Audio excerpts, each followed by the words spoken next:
Welcome to bLU Talks.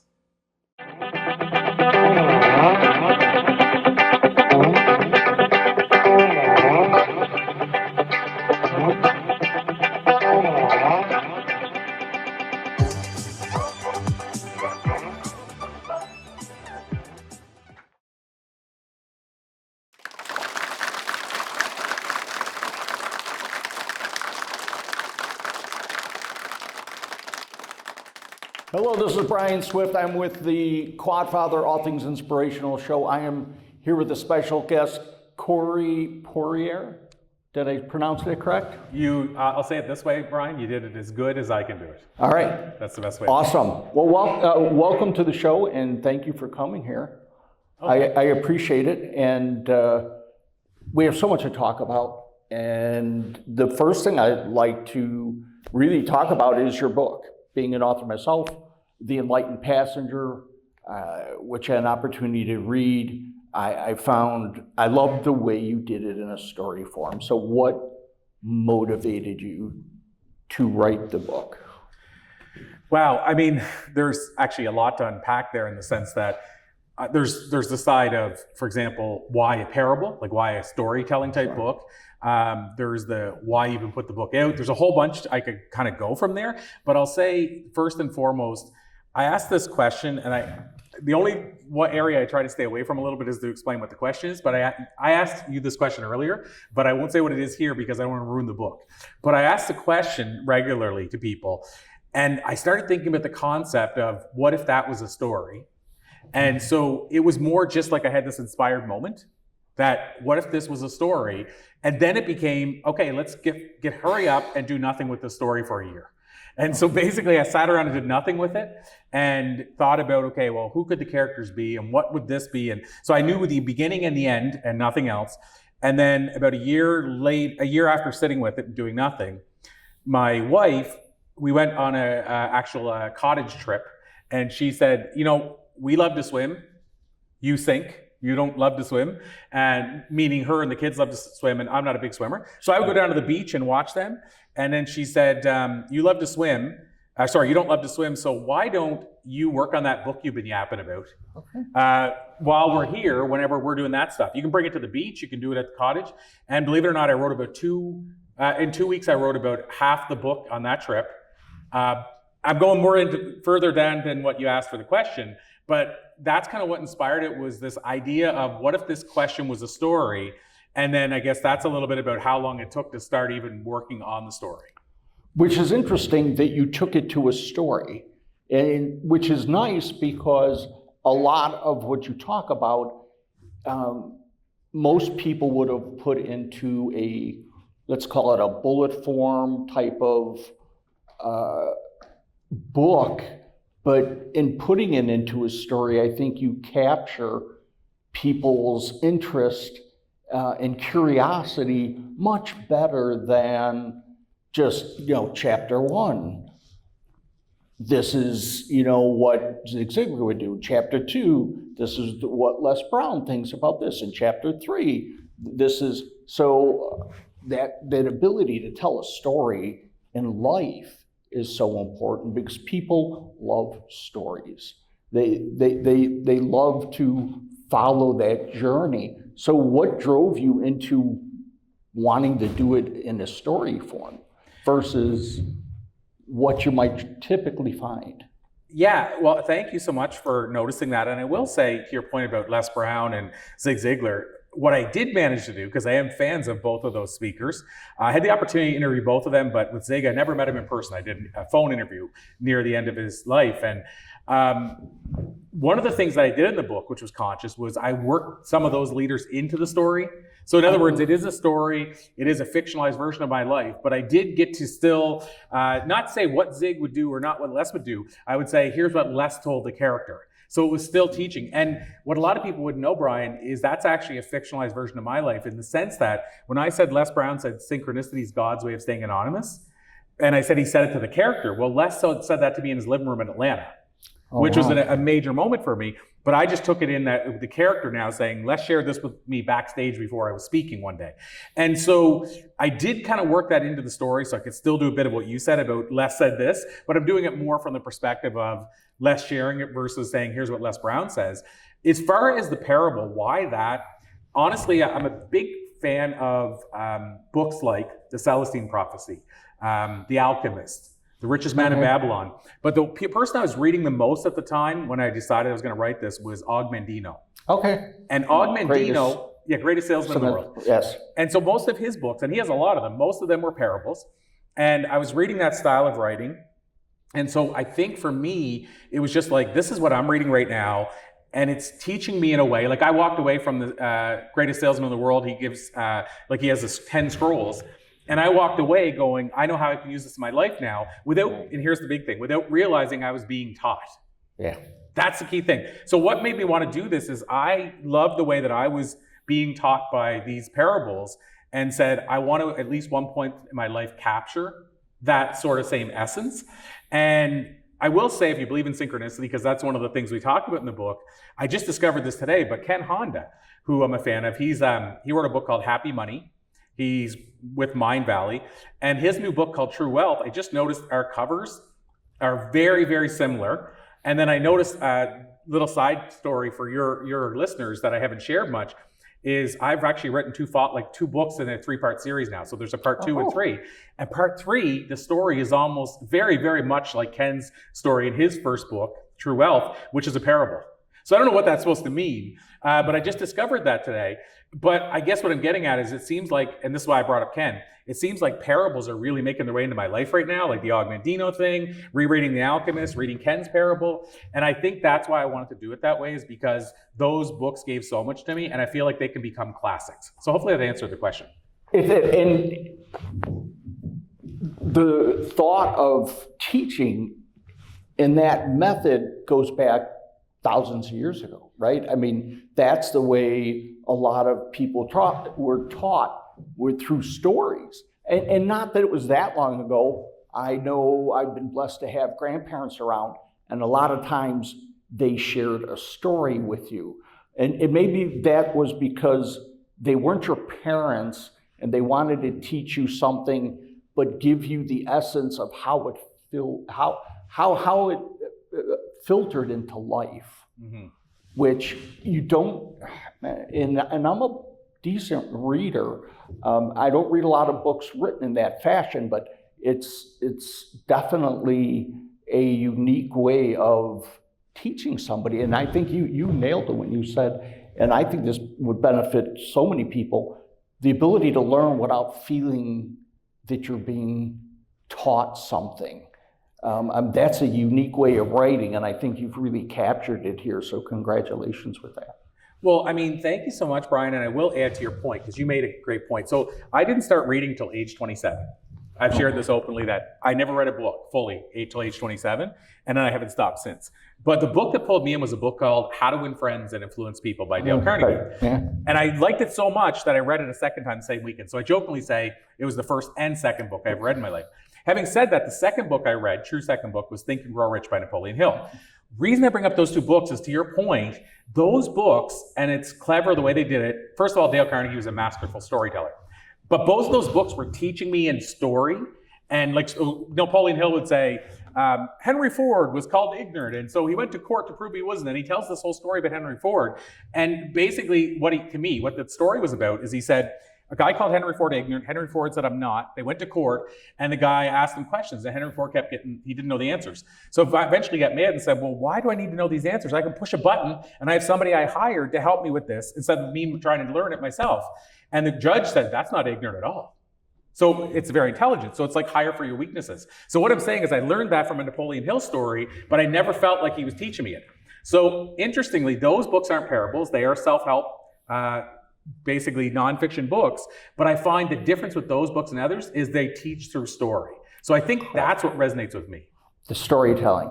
Because you allude to a lot of the classics in here, and classic teachers or leadership experts in here, whether that be the people we talked about, but I'm also a big fan of John Maxwell and Tony Robbins, and I mean, we can keep on going. They all bring their own unique style to developing people, and I'll call it educating, inspiring, because I don't look at self-help as just the road A, B, C, D to get to where you want to go.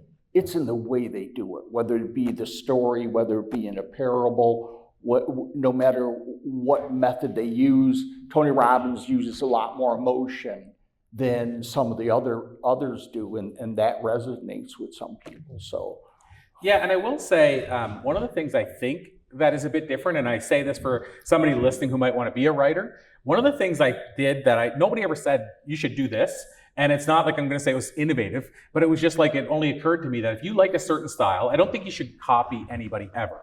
But if you like a certain style of book, and that's the style you resonate with, and that's the style you somewhat write, I actually think a good thing to do before you write the book you're working on is to dive into that work. So what I'm getting at is when I wrote my last book, it was called The Book of Why and How. It was more of that self-help, how to find your why.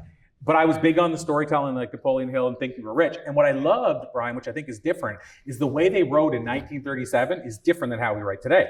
So what I did was I went and read, immersed myself in that stuff as I was writing, so that that book feels like it was written in 1937. So this book, I dived into Augmendino to feel like this was written in that same vein. So in other words, I immersed myself in what I want to sound like as a voice. You've done a lot more, I'll call it research and studying, than even I have as an author. And I love that idea of immersing yourself outside of what you're writing into the style that you really want. And I've never heard anybody talk about that. It's, just start writing and it'll come. And if it doesn't come, don't force it. Or set times for yourself, which all those things work for certain people.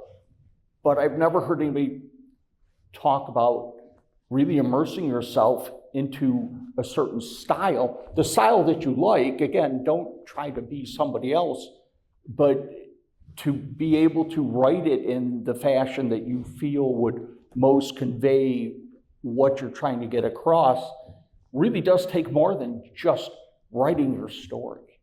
Yeah, I think the big thing is, like you just said, don't lose yourself in their writing. Like, meaning don't all of a sudden now you're the next Augmendino. Right. You want to have your own fresh story, your own voice. Be authentic. Be authentic, but just the style they wrote, because it's a different style of writing. If you read a book from 1901, like what The Science of Getting Rich by Wallace D. Noddles, if you read that book, that does not read like a book from 2024. Right. And so I just mean the style of the writing. Sure. Yeah. Sure. That's.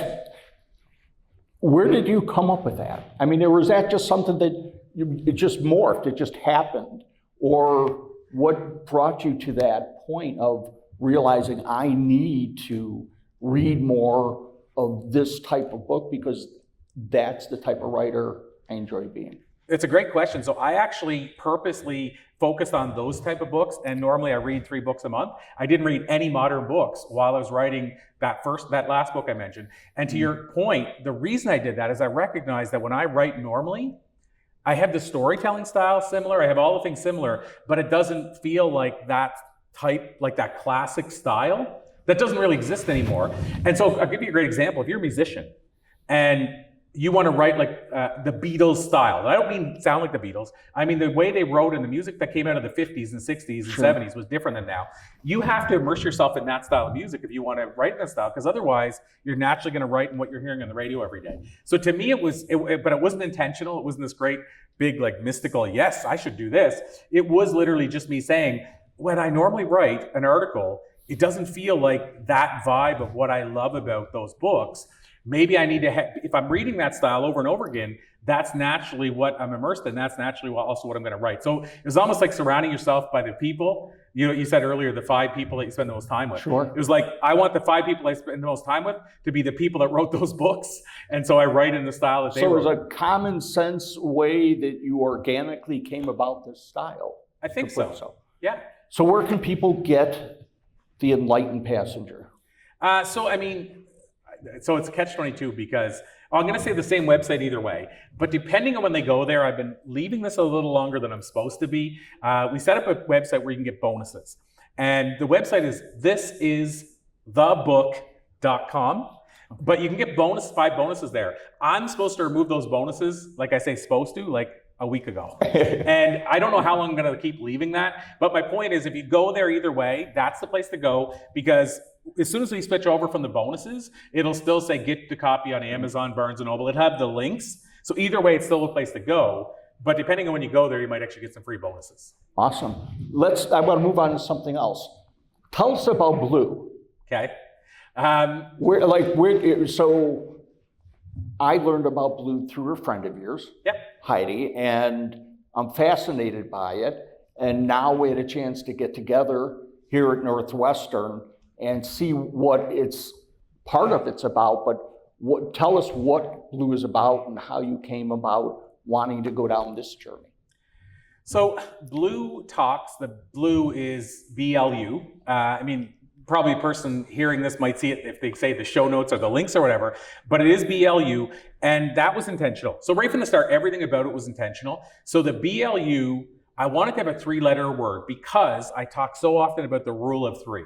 As speakers, we should speak in 3s, meaning like I should have less than 3 takeaways or only 3. Because if you think about, since the beginning of time around campfires, stories were told in 3s. That's why we have 3 acts in a play, 3 acts in a movie. And so to me, 3 is a magical number, is what I'm saying. And so bLU, I wanted a color, and I could have went red. So I could have went Red Talks. The reason I didn't is because I believe TED owns the red. Now, I don't mean they can't own the color. But what I mean is TED, when you think red and a red dot, you think TED Talks. So I didn't want to be a thing, we're totally different. So I didn't want to feel like we were copying them. So I said it should be 3 letters like TED. It should stand for something like TED. Now, most people don't know. If I ask most people here, you wouldn't know what TED stands for. Technology, education, and... You got it in a sec, I know you do. Design. Design, all right. So, but most people don't know that. Even actually TEDx organizers, I've said, pop quiz, what's TED stand for? I don't know. And so most people don't know, but it did. Because it's a different curator now than the founder. Okay. I don't know if he decided it doesn't matter what it stands for, or it might not fit. Like in other words, if they only had those 3, maybe you limit the talks. So it makes sense. They just said this brand, let's do this. But for me with bLU Talks, I wanted it to be 3 letters like TED. So, so the 3 letters, I want them to stand for something, and they do, which is business, life, universe. Now, the reason that was important is because what people are asking me for is they kept saying, I wish there was a spiritual TED stage. And that didn't exist. Now, there was like Mind Valley and things close, but there wasn't really the same. And so what I thought about is we need one of those 3 letters has to have the spiritual side in it, and that's where the universe came in. Right. So the business, though, I still love TED Talks. I still have done multiple TED Talks. I still love the business message. So I wanted the business to be in there, and the life story to me is that fits for anything. Like, what's your journey? What's your life story? When we did the interview with you, you talked a lot about your life story. So that's what the 3 letters stand for: business, life, universe. I always jokingly say, going back to TED for a second, it's like if TED and Chicken Soup for the Soul had a baby on a honeymoon, we'd be the baby. bLU. Okay. Yeah, they came back. And so having said that, to finish that all off, I'll just say the why behind it, because that's how it got started and kind of the origin story. But why bLU Talk started is because when I started my journey, I was a speaker, back in 2002. Terrified of the stage. We heard somebody say today, #1 fear in the world above death is public speaking. I would say yes, and I would go one step further. What I started with is even higher, bigger fear than speaking, which is stand-up comedy. And that's what I started with. That was my journey. And so for me, I was terrified. I got tricked into performing stand-up one night. That's probably a longer story than we have time for. But because of that, I started down this journey of speaking. Somebody introduced me to Tony Robbins. I went to an event and they said, can you believe he's getting paid this much money to do it? And it was a record scratch moment. I'm like, he's getting paid what now? I'm paying $10 in my gas to pick up 75 comics and get $5 from the door and drive them all to the club, and he's getting money. So, and then not only that, no hecklers. He doesn't have to do it at nighttime. And I was like, I want that. And so I went into speaking, and to finish this off quickly, I went into speaking thinking I'm going to build it and they will come. I started building it and nobody heard the hammer. So I started building it, nobody was coming. And I said, I need help. And I couldn't find mentors. So honestly, I had to build it in the trenches myself, meaning my speaking career, if we want to call it the expert stuff, like getting articles out in the media. And it was almost impossible 20 some years ago, starting from scratch. And so I said, if I can ever make it less difficult for somebody in the future, that's what I want to do. Enter bLU Talks. What if we were to create the stages? What if we were to create the platforms? And then we can help those people get all that coverage and media and expertise rather than them having to try to do it on their own. Awesome. And you're right. It is a lot to consume. It's like writing a book. People find it difficult to get started or get stuck. And I found, I don't know what you have, writing the book's the easy part. They don't realize that it's getting it out there and getting the, I don't do marketing, or I don't know how to do PR. And it's all those things that really don't get talked about, because you write a book, at least I think most of us do, to help others, to influence people. But you may not be a great PR guy, you may not be a great marketing gal. So those I found were more difficult than actually writing the book, getting to that stage. And it still is. That's never going to be, in my opinion, never going to be easy. Yeah. Like marketing a book, so I'll tell you one thing that helped me with the book, to not lose faith in how big of a vision you can have, but also that you can get there even if you have small setbacks, is because I've been fortunate with the interviews I've done and the people I've been able to meet. I've met some of, quote unquote, my heroes as authors. And so I've gotten to work on a project with James Redfield, who wrote Celestine Prophecy, 40 million copy parable, selling parable. The guy who wrote the foreword for the book, Richard Paul Evans, he's written something like, he said 40 some million books sold. He's written 46 New York Times bestsellers. But here's the cool thing. And Mark Victor Hansen, Chicken Soup for the Soul, has become a friend. And one of the things I've learned from all of them is none of their books hit it right away. So in other words, when I was first launching this book, we've had a lot of momentum, but I'm like, does it all have to be done in the first week? And then I started looking and saying, Richard spent a year, he was going to shows and they would pit him in the corner with nobody could see him. And his book, he couldn't get a publisher to pick it up. The book ended up selling 8 million copies. Chicken Soup, it's urban legend. They had 142 rejections before anybody picked up the book. Mark said we're going to sell 100 million books. Everybody said he was Looney Tunes. And now they're at 600 million copies sold. Wow. And then James, they run around the back of his car selling the book at Rotaries, him and his father, printing them at Kinko's. What my point is all these monumental books, they had to keep working at it and believe in the vision. So I think having these good examples of people, they help me realize you don't have to have the book that just hits. And that's a great point for people who are looking at writing books, is the fact that they weren't big bestsellers at first. It's like being a speaker, or being a comedian. Nobody jumps on a big stage, right? You earn your way onto a big stage. And same thing with writing. Nobody writes that first bestseller that gets picked up the minute it goes to press. It takes time, it takes grit, it takes fortitude, dedication, trial and error to see what hits. And I think that's an important note for the people listening that are thinking about writing that book and hopefully don't have false expectations that if you write it, they will come. Unfortunately, it doesn't work that way.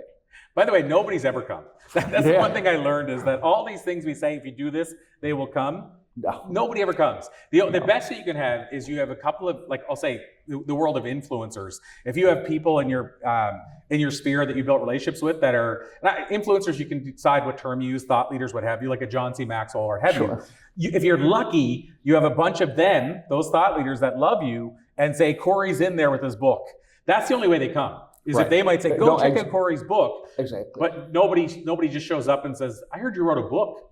No. I'm in. Where do I sign up? No, you're right. They don't. And you allude to so many, Jack Canfield, and I can keep going to the people that you allude to. And how did you get that opportunity to talk to and or meet so many amazing writers, motivators, influencers? How did you go about that? This is a great question, because honestly, I would love to pretend. Okay, so there's a sexy answer and a non-sexy answer. So I say that because when I first started, I had the one thing I would say is you need to have a platform. You need to have a what's in it for them. So in other words, if you approach a Jack Canfield and say, hey, I like your stuff, can we go out for lunch? It's probably not going to happen. But if you can go to Jack and say, I saw you have a new book coming out. I have this audience over here. I think they'd love your book. What can I do to support you? That's a different conversation. So first of all, have a reason to approach the person. But then what I would say is the sexy answer is be creative and figure out ways to get on their radar. But then there's the other side, the non-sexy answer of the work that I put into those relationships. So the sexy answer really quickly, it's funny you mentioned Jack Canfield. So Jack Canfield was my first big get, if you want to call it that. And how I got Jack was I reached out to his team. I found who the person was to reach out to. And I said, I'd like to have Jack on my show. Now, I didn't tell them I have a brand new show with 0 listeners because it was just launching. I scheduled Jack before I ever had a show. Wow. But I had a show coming out. And I went to his team and they said, Corey, it's probably going to be a no. He's turning down 9 out of every 10 interviews. So having said that, I thought I got to get creative. And so again, I'll make a long story very short and say, what I figured out is that if you have somebody you want to get in touch with, figure out who they respect and who likes them. So what I did was I went on Jack's website. I found a bunch of people that endorsed him. And one of them was a guy named Dan Sullivan. And I thought, well, Dan will be easier to get than Jack because Dan's not pushing. He's not out there like Jack is. So I got an interview with Dan because I noticed he was on Success Magazine with Darren Hardy, and he loved the interview. So I sent a clip of mine, said, I'm similar type interview. I think Dan should be on my show. They eventually agreed. I had to talk them into it. But I got Dan on the show and we talked about Jack because Jack was actually going to Dan's event. So I looked at Dan almost like Jack's coach. Sure. And during the interview, Dan said twice, Jack should be on the show. And you tell him Dan said so. So I cut that clip and I sent it to Jack's team. And I said, even Dan, Jack's coach, thinks he should be on my show. They sent a thing and said, you've beaten us into submission. Here's Jack's booking link. That's the sexy answer. Nice. The flip side is the answer nobody wants to know, which is once you build the relationship, so let's say it was Dan and Jack, then I go to Mark Victor Hansen, who obviously co-wrote Chicken Soup with Jack and goes to Dan's events. And I said, hey, Mark, I'd love to have you on my show. Look, 2 of your friends have been on. And then so maybe Mark says yes. That's the domino effect. But here's the part that nobody wants to hear. What it takes from there, though, is to build that relationship, is I have to deposit. This is the way I look at it. If you want a visual, I'm depositing into a relationship bank. I have to deposit over and over again into that relationship bank with Mark before I ever withdraw. Absolutely. So I give, and then eventually I might say, hey, Mark, is there any chance you could help me out with this? Reciprocation. But Gary Vee has a great thing, if you've ever heard of Gary Vee, jab, jab, jab, right hook, which basically means give, ask. So you give 3 times before you ask if you want an actual magical number. So I gave to Mark multiple times, and then when I said, Mark, are you willing to endorse my book? He said, tell me what it's about on this call. And then once he heard it, he said, okay, I'm a huge fan of Og Mandino. Augie was my friend. He said, this book sounds like it. He said, start recording this. So then I recorded his endorsement. Awesome. Then him and his wife, Crystal, read the book, and we did an interview with Richard Paul Evans. And then Mark said, Crystal and I read it last night. Wow. It is like Augie. We love it. What I'm saying is none of that happens if I don't give a whole bunch of times first. So that's the non-sexy answer. How can people find out more about bLU? The best way, you can Google bLU Talks because you'll find a lot of stuff. You can go to bluetalks.com, which is kind of like the main hub. And then you also can email us as well, support@bluetalks.com. Awesome. Corey, thank you so much for your time. I appreciate it. Absolutely. Been a pleasure. Thank you so much. Thank you.